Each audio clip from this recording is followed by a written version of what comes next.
African. China Now is a show dedicated to providing the world with an overview of today's China. Here, you will learn about how China works, how China thinks, and how China views itself and the rest of the world. Let China not be far away from you anymore. Join us every Saturday at 8 a.m.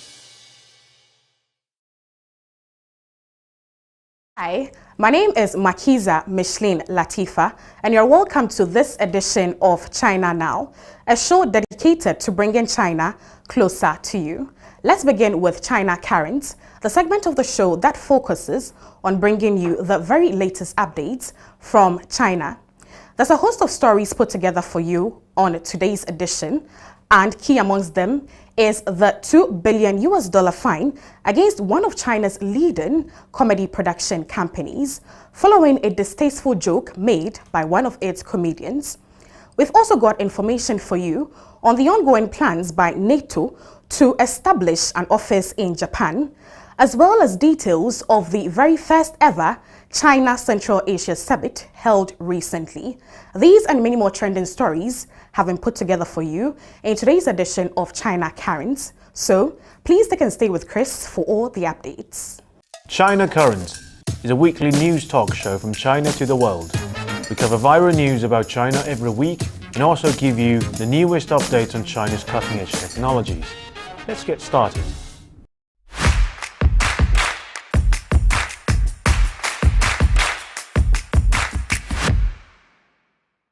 Hi, welcome to China Currents. I'm Chris.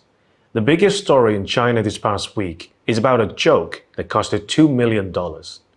效果 Culture, one of China's leading comedy show companies, has been fined $2 million after one of its comedians drew a parallel between stray dogs and China's People's Liberation Army at a stand-up show in Beijing last week.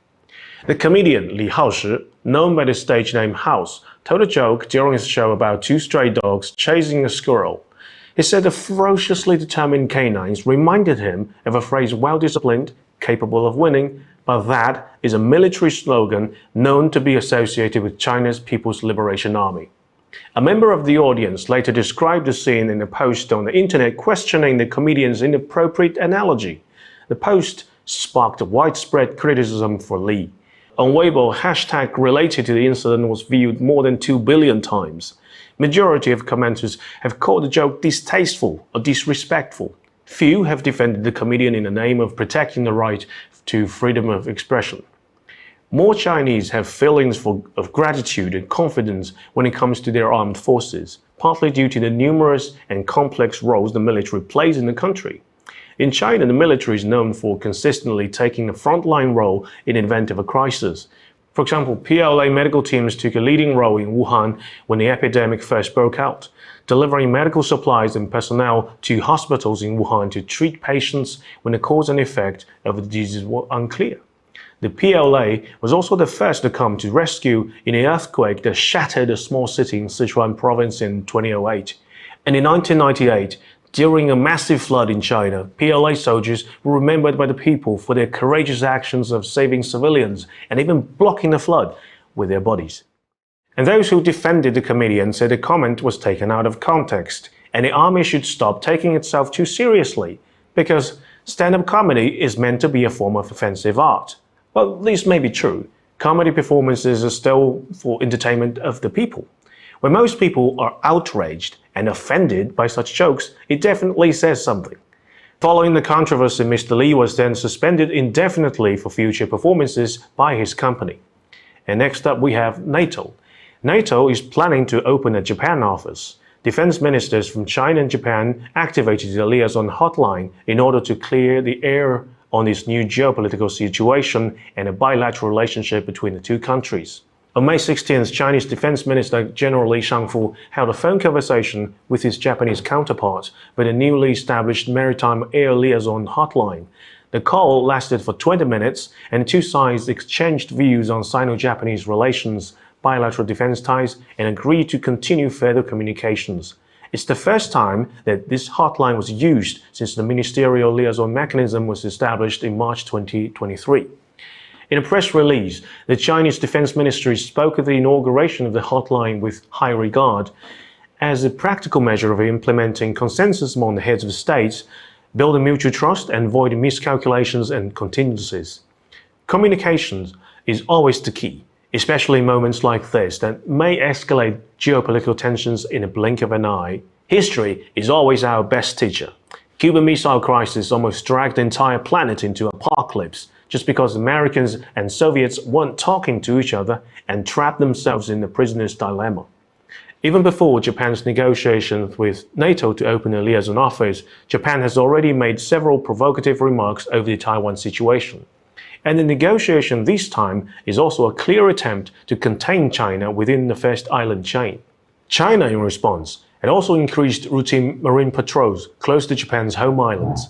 The move by China and Japan is smart and crucial when such a diplomatic crisis between the two countries is looming on the horizon. NATO's role with Japan has also played a role in China's relationship with Russia. On May 4th, the Russian port Vladivostok will become a transit port for Chinese domestic goods trade since June 1st. This is the moment that Chinese people all been waiting for. Residents of China's Jilin province should indeed be grateful for the business opportunities that Chinese diplomats have worked hard to secure for them. But they should probably also be grateful for NATO, as well as Ukraine and Japan. Vladivostok was ceded from China 163 years ago as part of the 400,000 square kilometers of territory that Tsarist Russia forced the Qing dynasty to sign in the Treaty of Peking in 1860. The name of the port, Vladivostok, was ironic, but also fit in the context for Russians back then. It means conquering the East. Well, as war with Ukraine for the past year has dragged Russia into immense economic sanctions and obstacles, China's trade market and its RMB currency gradually become irreplaceable for Russia. Ukraine's war has greatly facilitated Russia's willingness to reach constructive cooperation with China in the diplomatic and trade fields, and therefore Vladivostok was used as a port to deepen trade relations between the two. Also, as Turkey, Finland and Sweden joined or have expressed interest in joining NATO, and neither the Baltic nor the Bosporus welcomes Russian fleet anymore, most of the Russian fleet in Europe has lost access to the Atlantic. Therefore, Vladivostok actually become Russia's last access to high sea. But the problem is, Russia and Japan have always had territorial disputes on the Kuril Islands, only 1,000 kilometers away from Vladivostok. And now Japan is moving closer and closer to NATO, trying recklessly to sneak its hand into NATO's glove. It's possible that Russia wanted to invite China's influence into the region in order to enhance the security of these ports of great strategic importance. China just hosted the first ever China Central Asian Summit with the 5 Central Asian countries. The 2-day event brings together the leaders of Kazakhstan, Kyrgyzstan, Tajikistan, Turkmenistan, and Uzbekistan. China's President Xi Jinping and his wife Peng Liyuan hosted a welcoming dinner on May 18th in Xi'an. Xi also held separate talks with each of these leaders and joint declarations were issued following the talks.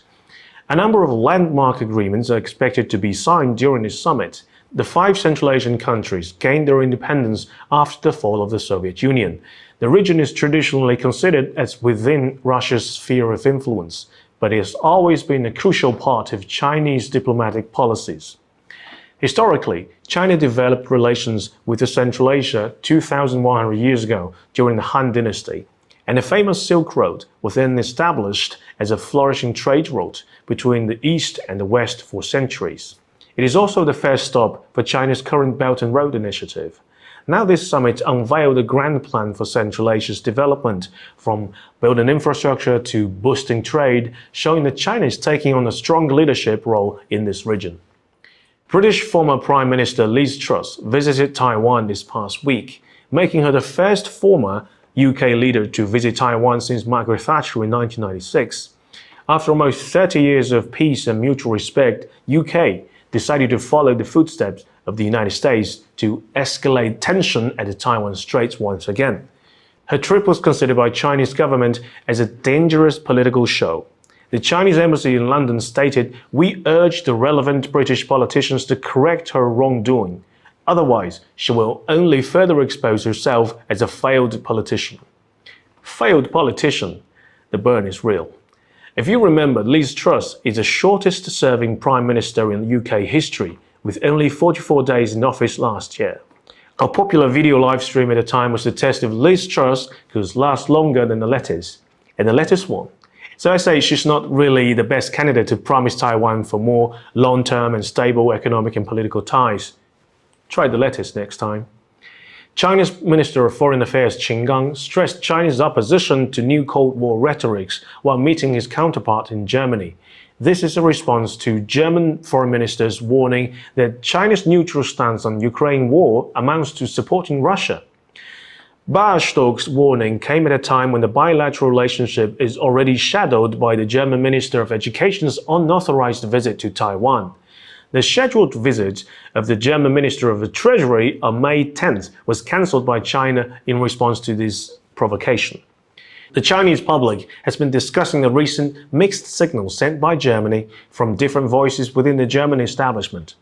Compared to German Foreign Minister's recent statements, German Chancellor Olaf Scholz showed a relatively more cooperative attitude by traveling to China in 2022 as the first European leader to visit China after it relieved its COVID policy.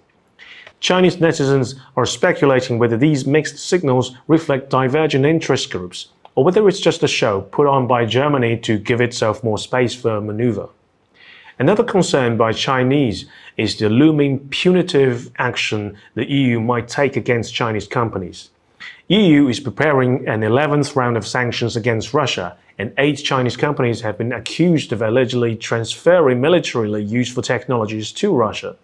Qin Gang said China will take reciprocal actions if needed.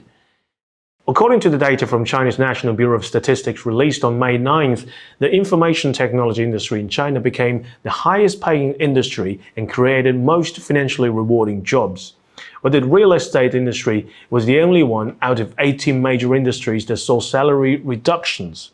The average annual salary of employees in China's urban non-private sector stood at 114,000 yuan, roughly $16,000.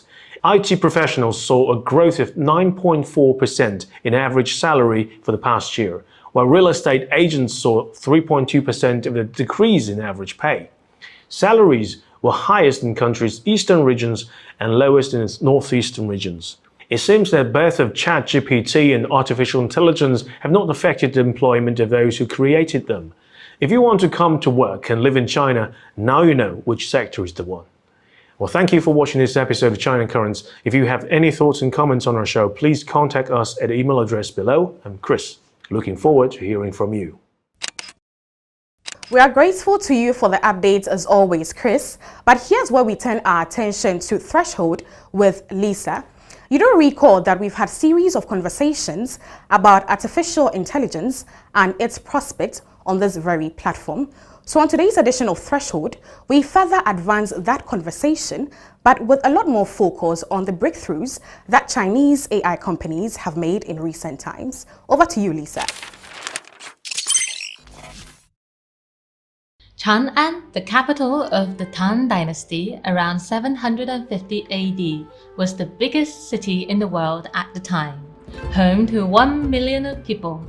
Now, a Chinese startup, Parametrics AI, is bringing the ancient metropolis back to life with its Living Chang'an City project.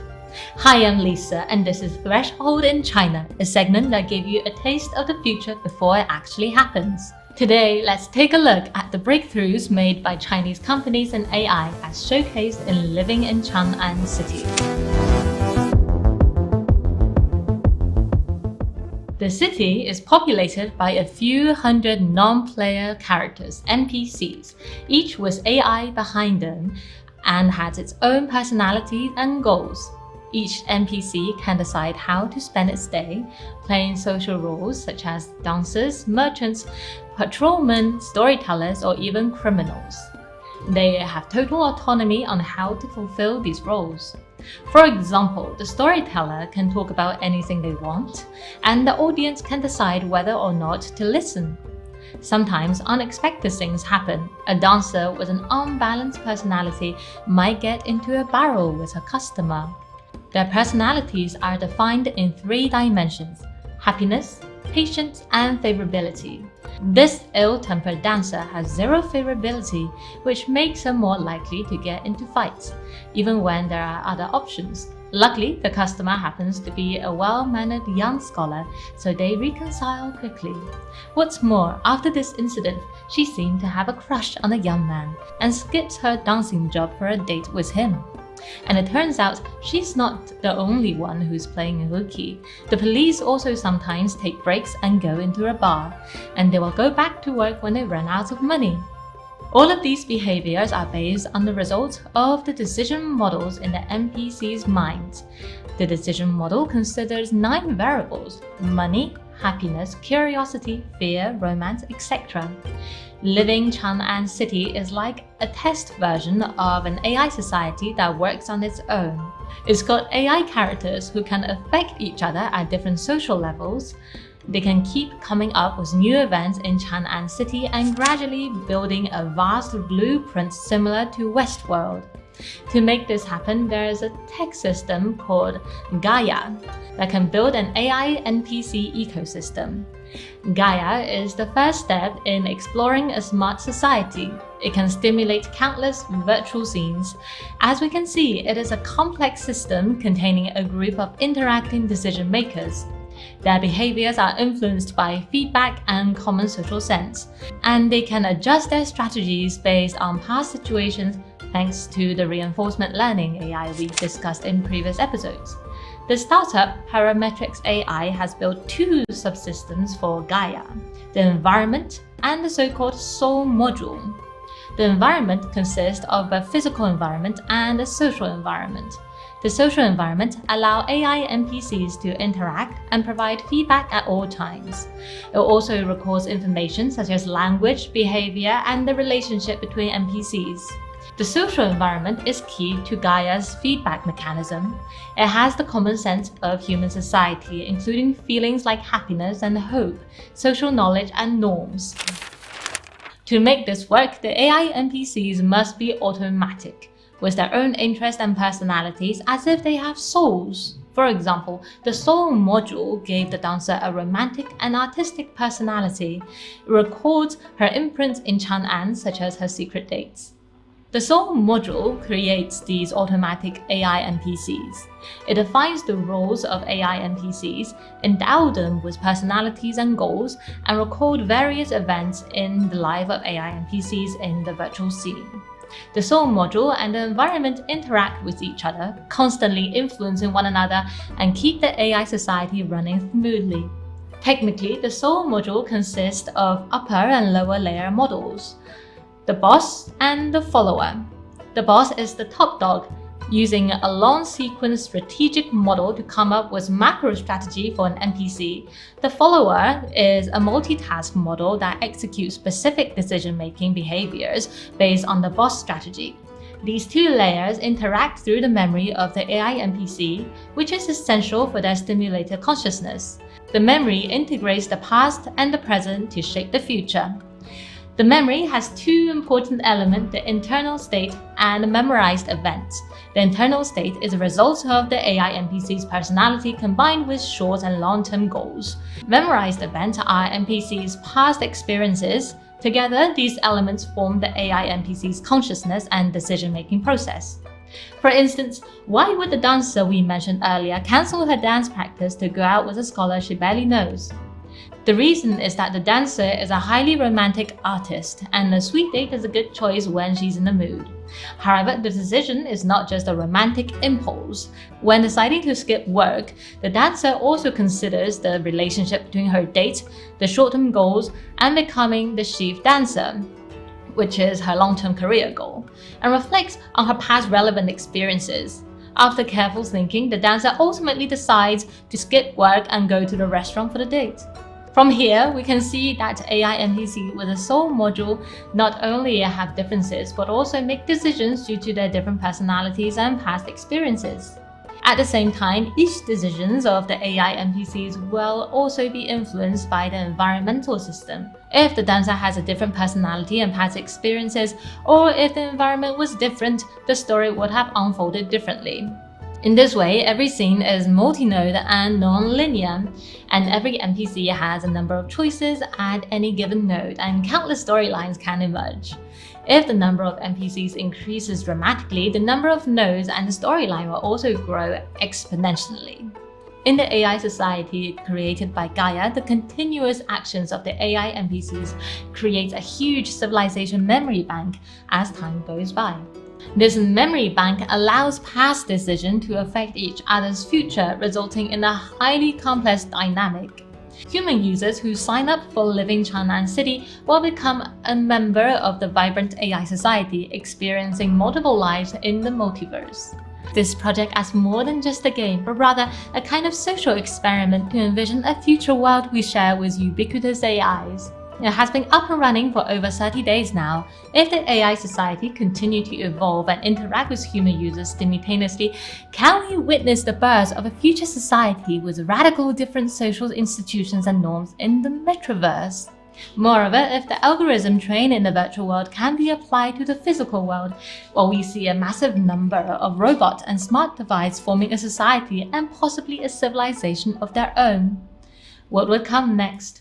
As always, we look forward to hearing your thoughts and feedbacks. Thank you so much, Lisa, for bringing us up to speed with what China has been up to in the field of science and technology. It's now time for the Thinkers Forum, and today, Professor Zhang Weiwei and Vijay Prashad will take turns to discuss the need for unity among the Asian continent, but with primary focus on China and India's relations, so stay tuned. And by the way, I return to your idea of Asianism.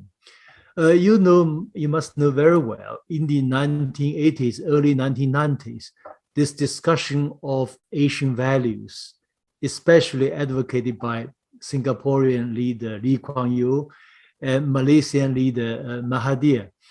What do you think of that kind of discussion? Well, Mahathir today still thinks Asian values are important, very important, better than Western values. Will that be a kind of good grounding for your idea of Asianism? As I said earlier, that I believe that the platform of humanity is more important than territory. And the concept of Asian values somehow reduces us to making a territorial claim, that something about Asia is going to blah, blah, blah. And I think that's actually cutting your feet when you need to walk firmly. And we shouldn't cut our feet. We should walk on both legs. So I don't accept it for political reasons. But as I said, that's a wicked kind of argument. I do feel that sometimes the discussion on Asian values is very selective in what is chosen to be placed in these Asian values. After all, even in Asia, we have some pretty terrible values. Speaking from the standpoint of India, we have the caste system, which is a terrible value. Why should we discard that from our discussion of Asian values? Look at the history of China. You can't say Chinese values are all great. You had some horrible things which the Chinese Revolution overcame. Foot binding for women, patriarchy, the patriarchal attitude towards women in China. It has a long history, but you overcame that through the revolution, through communist revolution, which said that, women hold up half the sky and therefore we don't need to bind their feet. All of that is about the fact that values are not good or bad. Values are historical. We struggle to make values good. We struggle to be human. One of the reasons I was very impressed by the histories of the Chinese Revolution was that the Chinese Revolution eradicated some appalling values from the history of China. Landlordism, monarchialism, patriarchy, and so on. When I first visited China with my mother as a young boy, I was so amazed by the Chinese countryside, the lack of landlords. Look, I've read the Dingling stories, and I've read, stories about the wretchedness of Chinese landlordism. Dingling's stories are very similar to the stories of Prem Chand. They are contemporary writers, both Marxist writers about the countryside. Both depict the landlordism and how horrible that was for people. Yeah. But the Chinese experience of the revolutionary experience overcame that. So that's why I'm not keen. I think that Mahathir and others, they are making a political point when they talk about Asian values, but it's not actually a factual argument, because even Singapore, when I first went to Singapore, I remember arriving in the airport with very long hair. I went to write a story for my newspaper, and I was made to take a haircut in the airport because they said you can't enter Singapore with such long hair. I looked like Gaddafi. I had really long hair, and they gave me a free haircut in the airport. That means that they enforced a kind of values: no chewing gum, no spitting, no long hair. Those values were not natural. They had to be enforced. So even Lee Kuan Yew, when he talked about Asian values, he was talking about a historical process. In that sense, why not talk about human values if we're going to talk about a historical process? Indeed, I remember when I was in India, in Kerala, over 4 decades ago, at the invitation of the Communist Party of India, Marxist, we discussed this Chinese Revolution, the Long March, and Chairman Mao. I remember we discussed this idea, and China went through this enormous land reform. So Chinese farmers now have land. That's very different. Virtually any developing country, if farmers don't have lands, they cannot have become better off. Simple as that. And also another idea from Chairman Mao, as you mentioned, women holds half of the sky, women liberation. Yeah, it's much more significant and really beneficial to women than feminist movement in the West. And I think that really, sometimes we say, India somehow did not have its own Chairman Mao. That made all the difference between China's modernization and India's slightly lagging behind. Maybe that's one reason, we went through this social revolutions, land reform, and women's liberation. That's already now part of China's modern life. Yeah. So when we talk about these Chinese values, Asian values, we think of these, what we call already modern values. Yeah. And then we can discuss them together with other countries, with other peoples. Yeah. And one of the great lessons I think that we absorb from the Chinese experience is, you have to do 2 things at the same time. You have to clap with more than 2 hands. You have to build the productive forces, you have to build the social wealth, and you have to socialize it at the same time. This is very difficult. I think people don't seem to understand. When people compare China to the United States, it's not a good comparison, because the United States, after all, built its wealth on slavery. It's built its wealth on the genocide of Native American people. It built its wealth on imperialism in South America and the Philippines and so on. The Chinese experience has been different. There was no slavery in the modern period.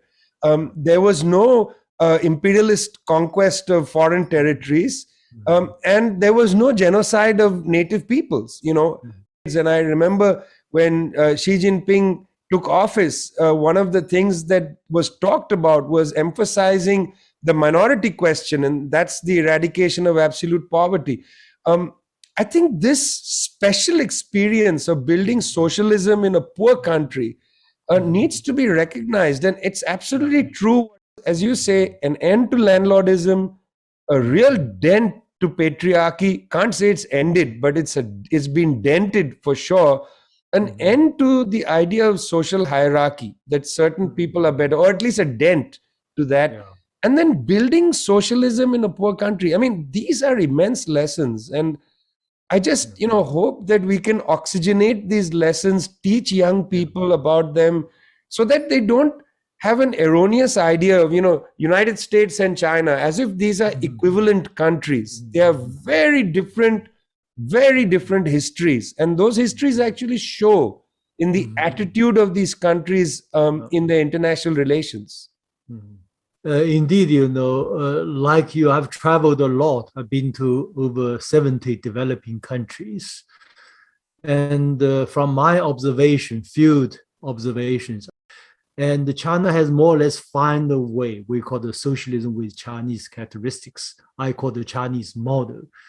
And then this whole range of experience for how to deal with the West, how to deal with the globalization, how to deal with Western investment in China, foreign capital, and how to achieve what kind of equality. We are doing, and we have conducting all kinds of experiments, some very successful, some less successful, but on the whole, the Chinese experience is successful on the whole. Yeah. But I would say that I agree with you that it's an incredible advance of the Chinese people. And here comes the main issue, is that without the clarity of the socialist project, it may not have been thus. That in fact, what we see today in China is as much the credit of the Chinese people as it is the proof positive of the importance of socialism for poor countries. That, as you say, a poor country cannot advance through imperialism. It can only advance through socialism. There is no other choice, and you can try your best to adopt a capitalist structure and so on, but there simply is not going to be the kind of investment necessary to diversify your economy. We see this glaringly in South America. And this is why I feel like so much of the next period is going to be focused on South America. Argentina, for instance, is being eaten alive by the International Monetary Fund. Argentina came to China, joined the Belt and Road Initiative, came to the People's Bank of China, got a currency swap, and yet decided under pressure from Washington to go for a new IMF loan. The Argentinians are going to find that their economy is simply not going to advance. On the other hand, if they integrated more fundamentally with BRI, and if they use that those currency swaps, those renminbi peso swaps, I think different options would have been open to them. And I think the answer is going to be that the socialist option put forward by China and other countries is far more rational than the kind of false capitalist integration that really hasn't allowed these countries to advance. I agree with you 100%.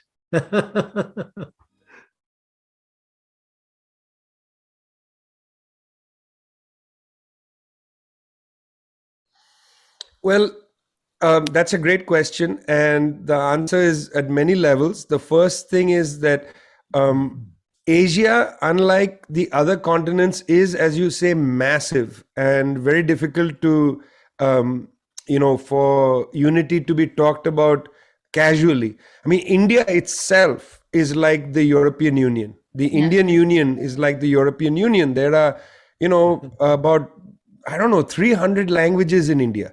That are pretty distinct. There are 5 distinct language families in India.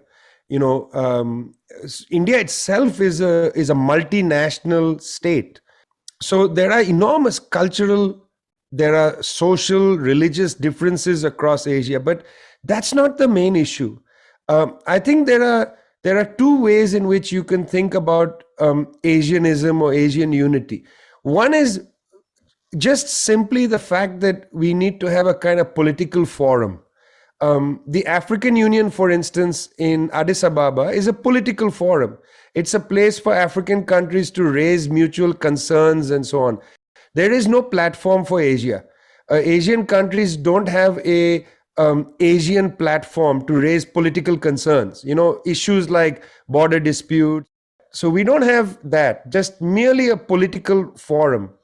In terms of economic and trade relations, here as well, India didn't join RCEP for all kinds of reasons. But RCEP the earlier idea of the Trans-Pacific Partnership, all of these are actually trade-led agreements.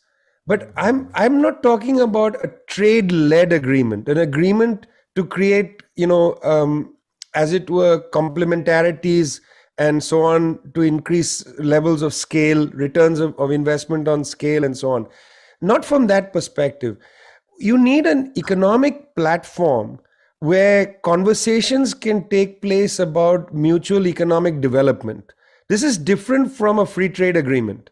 So, for instance, it would be interesting to have a kind of Asian Union where, let's say, Malaysia could come to the table and say, look, we are planning our economy in our 5-year projection. We are going to assume that we are going to run into a 12% shortfall in energy. Can anybody give us advice? Somebody comes in and says, well, yeah, I think we can forecast that we'll be able to assist you, or XYZ. A place where people can talk about their economic development pathways and so on. You see, the Asian Development Bank could have played that role, but it became essentially a bank. It's not a platform for development conversations. So that's what I mean, a platform for political and security conversations and a platform for economic conversations. This just does not exist in Asia. Some of this is because our continent is so peculiar. One of the largest territorial countries, Russia, doesn't really see itself as an Asian country. It sees itself still as a European country. Our relationship with Australia is bizarre. Is Australia really a continent? Or, for God's sake, shouldn't it just be part of Asia? Like for these groupings, and so on. I mean, it's a very strange continent. Do you think of the Middle East as part of Asia? Iran, Lebanon, Syria, these are all technically Asian countries. The largest part of Turkey is in Asia, but I think even Ankara, which is in Asia, sees itself as part of Europe. So there are some issues that, may be a problem, but I don't think these are really a problem. So Asia for me really is this Asian unity is a platform for conversation and dialogue at an intergovernmental level, but perhaps also a people to people level at a different point of view.